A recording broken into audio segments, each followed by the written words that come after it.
मैंने भी डर के साथ शुरुआत की थी। जब मैं तुम्हें देखती हूँ तो खुद को देखती हूँ, तुम्हारी उलझन में, तुम्हारे सवालों में और उस खामोश डर में जो रात को सबसे ज़्यादा बोलता है। मैं जानती हूँ, क्योंकि कभी मैं भी वहीं खड़ी थी। लोग मुझे कहते थे, तुम समझदार हो, सुरक्षित रास्ता चुनो, जो है उसी में खुश रहो। और मैंने चुना भी, जिम्मेदारियाँ, समझौते और एक ठीक ठाक जिंदगी। लेकिन भीतर कुछ अधूरा था।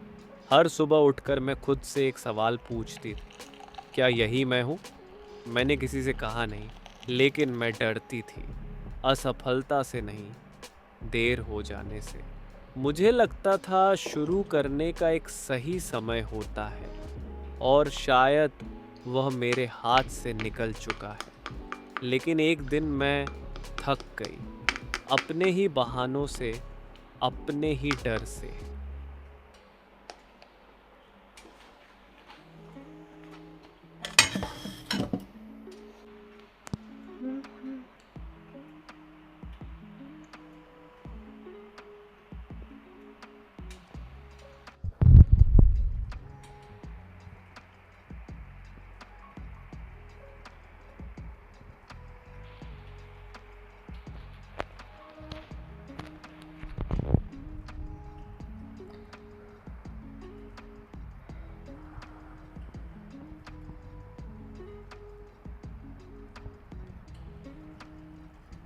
मैंने खुद से कहा, अगर आज नहीं तो मैं पूरी जिंदगी इंतजार करती रहूंगी।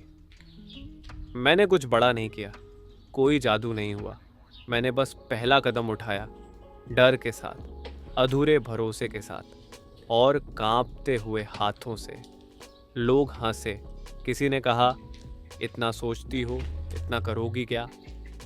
लेकिन मैंने पहली बार दूसरों की आवाज़ से ज़्यादा अपनी सुनी।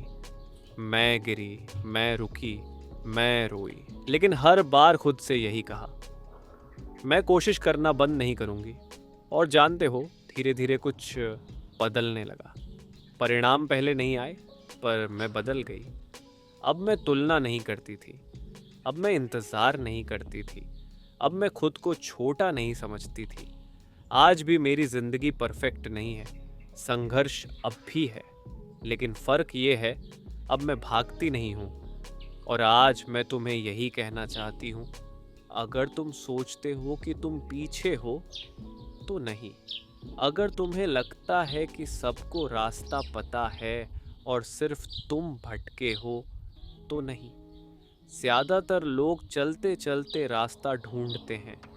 डर होना इस बात का सबूत है कि तुम कुछ करना चाहते हो। और याद रखना,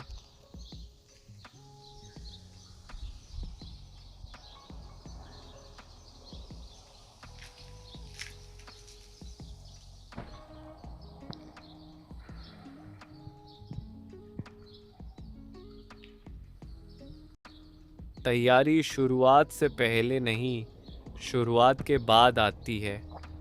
तुम्हारा आज छोटा हो सकता है, लेकिन तुम्हारा कल अभी लिखा जाना बाकी है। और अगर कोई महिला डर के साथ शुरुआत कर सकती है, तो तुम भी कर सकते हो। मैंने किया, और मैं आज भी कर रही हूँ। अब तुम्हारी बारी है।